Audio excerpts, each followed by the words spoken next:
और जो पिता का पितृवात्सल्य पुत्र को पितृगृह त्याग करने से रोक नहीं पाया था, उसी पुत्र को भागवत जी के श्लोक खींच करके बाप के पास ले आए और बाप से कहते हैं भगवान सुखदेव मुझे भागवत का अध्ययन कराइए पिताजी।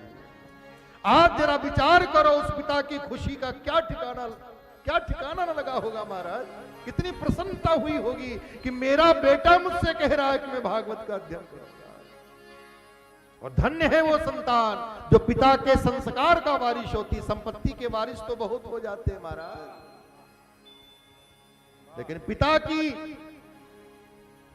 पिता के संस्कारों का वारिस की पिताजी आज के बाद गुरु सेवा, संतों की सेवा, सत्संग की सेवा, भगवान की कथा की सेवा आप बूढ़े हो गए, हम संभालेंगे, हम करेंगे संतों की सेवा। और भगवान सुखदेव ने पिता के संकल्प को माने भागवत जी के प्रचार प्रसार का मानो बीड़ा उठाया है। और सुखदेव जी ने भागवत का अध्ययन क्या किया महाराज, भागवत आसो पिया है। बाप ने, आसो माने शराब, नशा, जिसको पीने के बाद नशा चढ़ता है। और कल हम देखेंगे भगवान सुखदेव जब वंदना करते हैं तो भागवत जी को आसो कहते हैं, राजा परीक्षित औषधि कहते हैं, सौनक जी रसायन कहते हैं, गोपियां अमृत कहती हैं और भगवान सुखदेव आसो कहते हैं। ये मुझे जो नशा चढ़ा है, और नशा का मतलब जिसे पिए बगैर जिंदगी चले नहीं। जैसे लोग ड्रग एडिक्ट होते हैं वैसे सुखदेव जी भागवत एडिक्ट हो गए। बिना भागवत गाए उन्हें आनंद ही नहीं आता। कथा मात्रिक जीवन है, कथा ही उनका अब जीवन बन गया। तो भागवत आसो पिए और नाचते गाते झूमते दुनिया को पिलाने भगवान सुखदेव निकल पड़े। सुनाओ ओ ऐसे सुनाओ। कथा में संगीत है, संगीत के लिए कथा थोड़ी है। सुनाओ, ऐसे सुनाओ।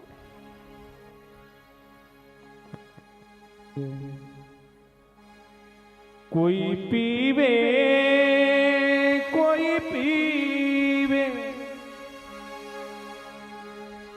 कोई पीवे कोई पीवे,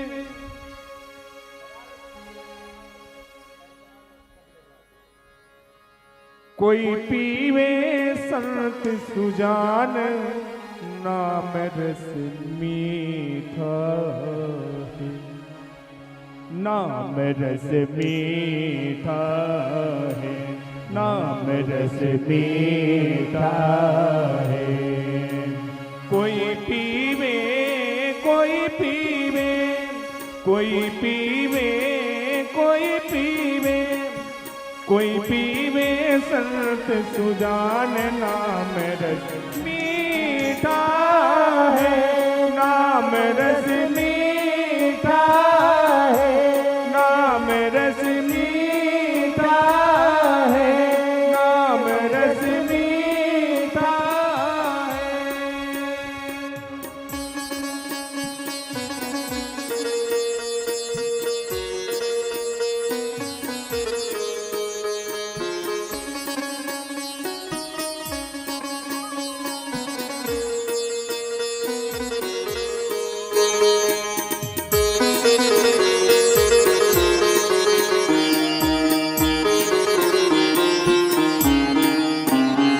बोलिए श्रीमद् भागवत भगवान की जय, श्री सुखदेव भगवान की जय। और एक प्यासा मिला, कहाँ बैठा था? गंगा जी के किनारे। और उसकी प्यास भागीरथी गंगा से बुझने वाली नहीं थी, उनकी प्यास भागवती गंगा से बुझने वाली थी। वो कौन है? वो राजा परीक्षित है। अब हमने भागवत के विषय में सुन लिया, भागवत के रचयिता महर्षि वेदव्यास के विषय में सुन लिया, भागवत के कथयिता भगवान सुखदेव के विषय में सुन लिया। अब भागवत के श्रोता परम भागवत राजा परीक्षित का वर्णन करते हैं। परीक्षितोथ राजर्षे जन्म कर्म विलापनम। यहां पर थोड़ा महाभारत का वर्णन है। महाभारत का प्रसिद्ध युद्ध हुआ कौरवों और पांडवों के बीच में। धृतराष्ट्र पुत्र कौरव कहलाते हैं और राजा पांडु के पुत्र पांडव कहलाते हैं। वैसे यह है कुरुवंश और इस अर्थ में सबके सब कौरव ही हैं, लेकिन जनसाधारण में प्रचलित बात राजा पांडु के पुत्र पांडव और धृतराष्ट्र के पुत्र कौरव कहलाते। महाभारत का युद्ध हुआ। पांडवों के पक्ष में स्वयं द्वारकानाथ श्री कृष्ण हैं और कौरवों के पक्ष में भगवान श्री कृष्ण की एक अक्षौणी नारायणी सेना है। अच्छा, एक अक्षौणी सेना में कितने सैनिक होते हैं मालूम? 21,870 रथ सवार, 21,870 गज सवार, 65,600 घुड़सवार, 1,09,350 पैदल सेनानी। इन चारों को मिलाओ तो 2,18,000 के उपरांत सैनिक होते हैं एक अक्षौणी सेना। एक अक्षौणी नारायणी सेना कौरवों के पक्ष में गई और स्वयं द्वारकानाथ भगवान श्री कृष्ण पांडवों के पक्ष में। महाभारत का युद्ध अपने अंतिम चरण में है। भीमसेन की गदा के प्रहार से भग्नोर्दंड दुर्योधन धरती पर पड़ा, पीड़ा से करा रहा है। गदा का प्रहार किया भीमसेन। अब इसके पीछे भी बड़ी दिव्य कथा है, लेकिन अब व्यास नहीं समास लेके चल रहे हैं, क्योंकि सहायता मांगने दोनों गए हैं। दुर्योधन भी गया है, अर्जुन भी गए, और इसके उपरांत भी गांधारी अपने पुत्र को अमर बनाना चाहते हैं। इन सब कथाओं का एक रहस्य है, इनके पीछे एक संदेश है, उपदेश है। लेकिन प्रणाम करते हैं। अब तो निजामाबाद में हमारा आना जाना बना ही रहेगा। आप सब इतने प्रेमी हैं, तो जैसे टीवी सीरियल वाले कहते हैं ना, अगले एपिसोड में, तो कुछ बातें नेक्स्ट कुछ बचा के रखना भी चाहिए।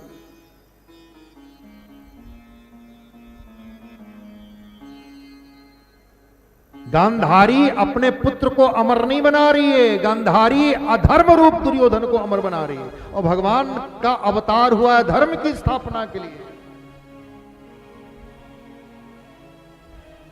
भीमसेन की गदा के प्रहार से भग्नोर्दंड दुर्योधन धरती पर पड़ा, पीड़ा से करारा। तब द्रोणाचार्य का पुत्र अश्वत्थामा दुर्योधन के पास आता है और कहा, मित्र, आपकी ये दुर्दशा मुझसे देखी नहीं जा रही। आप अगर मेरे हाथ में युद्ध की बागडोर होती तो युद्ध का परिणाम ही कुछ और होता। आपने तो कभी मुझे वीर समझा ही नहीं, महारथी माना ही नहीं, ये पीड़ा मुझसे देखी नहीं जाती। दुर्योधन ने कहा, अश्वत्थामा, मैं भी मरा नहीं, जिंदा हूं। और कहते वहीं की मिट्टी लिया, लगा दिया, ले बनाता हूं तुझे। अश्वत्थामा ने संकल्प लिया है कि मित्र, फिर मैं पृथ्वी को न पांडवी कर दूंगा, मैं तुम्हारे सामने पांडवों के सिर ला करके रखूंगा। अरे संकल्प लेकर जाता है कि रात के अंधेरे में पांडवों के मस्तक धड़ से अलग कर दूंगा और ला करके दुर्योधन के पास रखूंगा। लेकिन सबके अंतर की बात जानने वाले भगवान श्री कृष्ण, जिन्होंने पांडवों का योगक्षेम करने का व्रत ले रखा है, पांडवों से भगवान ने कहा, चलो आज कहीं अन्यत्र हम लोग रात्रि विश्राम करते हैं, ये विजय का उत्सव कहीं अन्यत्र मनाते हैं। यद्यपि भगवान ने सबसे कहा, लेकिन पांडव भगवान की ही आज्ञा के अधीन थे। पांडवों ने तो स्वीकार किया, लेकिन द्रौपदी से उत्पन्न 5 कुमार पुत्र जहां पांडव नित्य शयन किया करते थे, क्योंकि पांडव तो गए, भगवान के साथ। तो पांडवों के बिस्तर में द्रौपदी से उत्पन्न 5 कुमार पुत्र रात्रि में विश्राम कर रहे हैं। कुमार हैं, 16 से 20 साल की उम्र है, खाते पीते घर के बच्चे हैं, हृष्ट पुष्ट हैं, कदकाठी में अपने पिताओं को ही प्राप्त हो चुके हैं, रात्रि में विश्राम कर रहे हैं। तब अश्वत्थामा आता है और 5 बच्चों के सिर धड़ से अलग कर देता है और 5 सिरों को लाता है और दुर्योधन के सामने रख देता है। लो मित्र दुर्योधन, ये 5 पांडवों के सिर में लेकर के आया हूं। दुर्योधन को प्रसन्नता हुई, लेकिन साथ ही आश्चर्य हुआ। ये अभी गया और लौट करके आ गया पांडवों को मारकर। पांडवों को मारना इतना आसान तो नहीं है। तो उस खुशी में दुर्योधन ने 5 सिरों को दबाया, तो 5 सिर टूट गए, फूट गए। दुर्योधन ने कहा ये पांडवों के मस्तक नहीं हो सकते, ये तो मस्तक बच्चों के हैं। और जब बाद में दुर्योधन को पता लगा कि अश्वत्थामा ने पांडवों की नहीं, पांडवों के स्थान पर द्रौपदी से उत्पन्न 5 कुमार पुत्रों की हत्या की है, तो दुर्योधन ने भी हाहाकार किया। उसे भी ये अच्छा नहीं लगा, दुर्योधन भी दुखी हुआ। अरे गुरुपुत्र अश्वत्थामा, ये तुमने क्या अनर्थ कर डाला, तुमने तो हमारे वंश को मिटा डाला। मेरा विरोध पांडवों के साथ है, ना कि उनके बच्चों के साथ। तो जब एक ही घटना से उसे सुख और उसी घटना से दुख, ऐसी स्थिति में दुर्योधन की मृत्यु होनी लिखी थी, मर गया। इसका भी शाप लगा है। अब इसकी अलग कहानी कि इसको शाप वो कौन दिया है। दुर्योधन मर गया, लेकिन 5 पुत्रों को गंवाने वाली माता द्रौपदी दुखी है। मेरे पुत्रों की सोते में ही किसी ने हत्या कर दी है। मेरे बच्चों ने मरते समय भगवान को ना तो याद कर पाए हैं। क्षत्रिय की मृत्यु 2 ही तरह से उत्तम मानी जाती है, या तो धर्म धरती ब्राह्मणों की गाय की रक्षा करते हुए रणांगण में शहीद हो जाए, या पिछली आयु में वन में जाए, हरि का स्मरण करे, मरे और भवसागर से तर जाए। मेरे बच्चे न तो रणांगण में वीर गति को प्राप्त हुए हैं, न मरते समय भगवान का स्मरण कर पाए हैं। मेरे बच्चों की सदगति। तब भगवान श्री कृष्ण आए और 5 शवों में अमृतमयी दृष्टि डाल करके 5 शवों को सदगति प्रदान की है। द्रौपदी जी को ढाढ़स बनाया है। अर्जुन जी आए और कहा, हमारे बच्चों को जिस हत्यारे ने मारा है, द्रौपदसुता, मैं उस हत्यारे के मस्तक को काट करके लाऊंगा, तब तुम पुत्र शोक का स्नान करना। और ऐसा कह करके अर्जुन जी रथ पर बैठकर जाने लगे। भगवान ने कहा, कहां जा रहे हो? अर्जुन जी ने कहा, मुझे हत्यारे का मस्तक दिखाई दे रहा है। तो भगवान ने कहा, तो अकेले जाओगे? तुमने मुझे अपने रथ का सारथी बनाया है, बिना सारथी के चले जाओगे? क्योंकि भगवान जानते हैं अर्जुन अकेले गए तो मुसीबत में पड़ेंगे। प्रभु आप बनो मेरे जीवन रथ के सारथी, गीता ज्ञान दृढ़ करके बना दो। भजन तो बड़ा प्यारा है पर सुनाएंगे नहीं। गीता ज्ञान दृढ़ करके बना दो, आप मुझे परमार्थी, मेरे जीवन रथ के सारथी। गाएं, सुनाएं? तो लेट होने की जिम्मेवारी आधी आधी बांट लेंगे फिर। मंजूर है?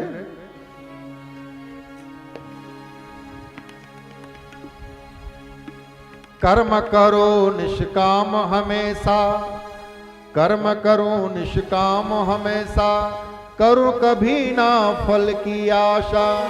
कण कण में करूं दर्शन आपका, कण कण में करूं दर्शन आपका, जीवन बने कृतार्थी, मेरे जीवन रथ के सारथी, प्रभु आप बनो मेरे जीवन रथ के सारथी। गीता ज्ञान दृढ़ करके बना दो, गीता ज्ञान हरण करके बना दो, आप मुझे परमार्थी, मेरे जीवन रथ के सारथी, प्रभु आप हो मेरे जीवन रथ के सारथी, मेरे जीवन रथ के सारथी, हो मेरे जीवन रथ के सारथी, मेरे जीवन रथ के सारथी, मेरे जीवन रथ के सारथी, मेरे जीवन रथ के सारथी, मेरे जीवन रथ के सारथी, रथ के सारथी, रथ के सारथी। भगवान श्री कृष्ण रथ के सारथी बन करके जाते हैं। अश्वत्थामा ने देखा अर्जुन जी आ रहे हैं, अश्वत्थामा ने अपने रथ को दौड़ाया, अर्जुन जी ने गांडीव पर बाण चढ़ा, बाण को छोड़ रथ को तोड़ दिया। अश्वत्थामा विरत भागने लगे, बिना रथ के भागने लगे। जब अश्वत्थामा ने देखा कि मैं पकड़ लिया जाऊंगा, बचने का कोई उपाय न रहा, तो अश्वत्थामा ने घबरा करके ब्रह्मास्त्र का संधान कर दिया। और जैसे ही ब्रह्मास्त्र आया तो अर्जुन के गात, अर्जुन का शरीर तपने लगा, जलने लगा। अर्जुन उवाच कृष्ण कृष्ण महाबाहो भक्तानाम भयंकर, त्वमेको दह्यमानानाम अपवर्गोऽसि संसृते। हे भक्तों के भय को दूर करने वाले दीन बंधु दीनानाथ, नहीं जानता कौन सा ताप तेज मुझे तपाने लगा है, मैं आपकी शरण में हूं, मेरी रक्षा करो। भगवान ने कहा अभी तो तुमको हत्यारे का मस्तक दिखाई दे रहा था ना, पड़े ना मुसीबत में, पर मत घबराओ, मैं हूं ना। कोई ये तो कहने वाला हो कि मैं हूं ना, क्यों घबरा रहे? घबराओ नहीं, ये कुछ और नहीं, अश्वत्थामा के द्वारा भेजा गया ब्रह्मास्त्र। लेकिन अश्वत्थामा ब्रह्मास्त्र चलाना जानता है, ब्रह्मास्त्र को वापस बुलाना नहीं जानता। जबकि तुम अपने गुरु महाराज की कृपा से ब्रह्मास्त्र का संधान भी कर लेते हो और ब्रह्मास्त्र को वापस भी बुला लेते हो। देखिए द्रोणाचार्य ने अपने बेटे को, अश्वत्थामा को, वो विद्या नहीं बताई जो अपने प्रिय शिष्य अर्जुन को बताई। इसलिए पुत्र होना पर्याप्त नहीं है, शिष्य होना पात्र है।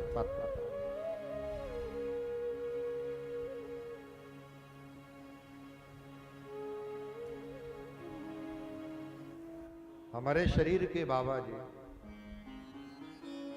जो ज्योतिष के परम मर्मज्ञ थे, आयुर्वेद के परम ज्ञाता थे, भागवत के परम विद्वान थे, हनुमान जी की जगदम्बा की सिद्धि थी। घर में उतना ही उन्होंने दिया है जितना ग्रहण कर सकते थे, घर के लोग नहीं दिया। जब बाहर लोगों से सुनते हैं कि आप उनके पुत्र हैं, उनके पोते हैं, और वो ऐसे थे, तब पता लगता है कि उन्होंने जो घर में नहीं दिया वो शिष्य को दिया। एक ज्योतिष के परम ज्ञाता थे, उनके पास हम गए तो बोले आप उनके पोते हैं। और जब बाबा का शरीर शांत हुआ था तो हम बहुत छोटी उम्र के थे।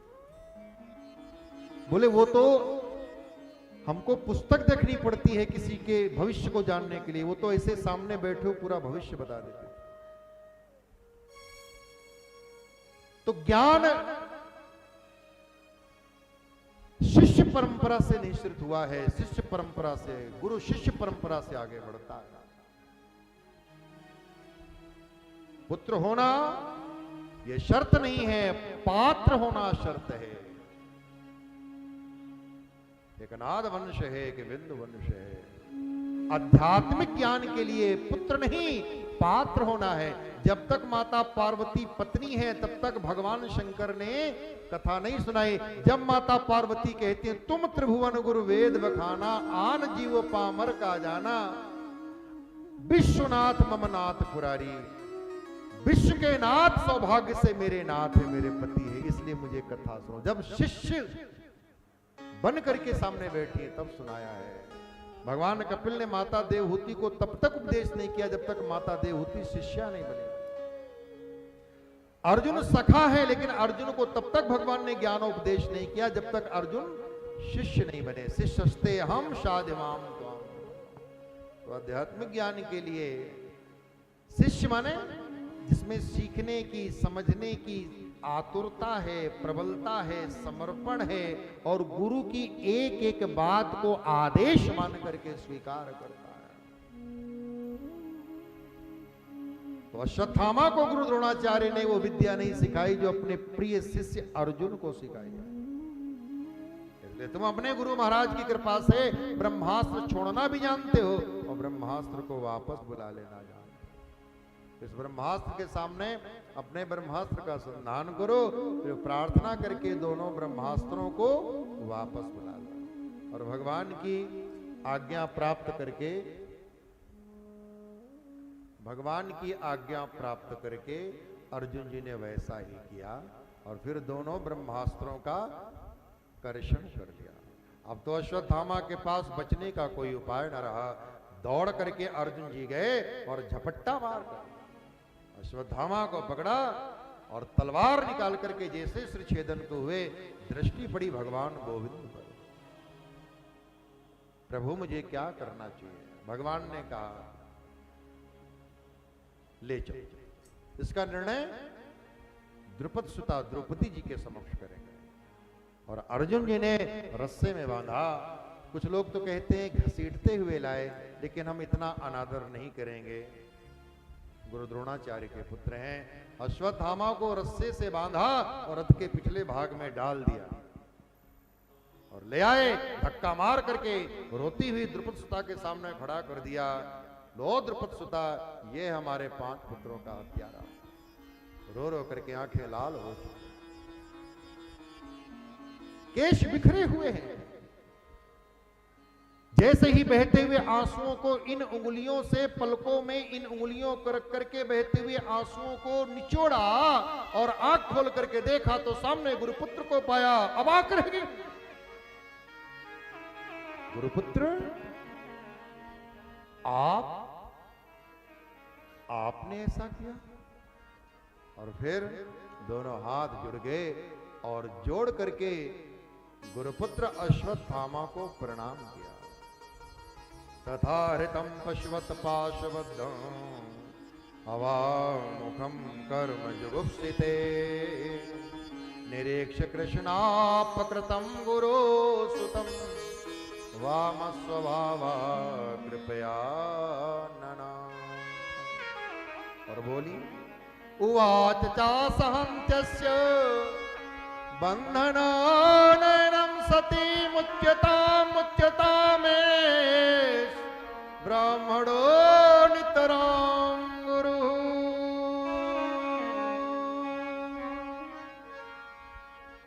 इन्हें छोड़ दो। 2 बार मुच्यताम कहने का तात्पर्य है कि मैं बिल्कुल होश से कह रहा हूं। मतलब इन्होंने जो भी किया हो इन्हें छोड़ दो, छोड़ दो। द्रौपदी जी को इस प्रकार अश्वत्थामा को तिरस्कृत करके लाया जाना अच्छा नहीं लगा। खींच करके किसको लाया जाता है? जो अपनी इच्छा से आ ना रहा हो। आप किसी पशु को खींचें और वो आना नहीं चाहता, आप अपनी दिशा में लाना चाहते, वो दूसरी दिशा में जाना चाहता। अगर पशु में ज्यादा ताकत है तो आपको खींच कर ले जाएगा, आप में ज्यादा ताकत है तो आप खींच कर ले आएंगे। तो इनको कैसे लाया है? तथा हृतम पशुवत पाशबद्धं। जैसे बलि में पशु को बांध कर लाया जाता है, वैसे अश्वत्थामा को बांध कर लाया जाना, गुरुपुत्र को इस प्रकार तिरस्कृत करके लाया जाना द्रौपदी जी को अच्छा नहीं लगा।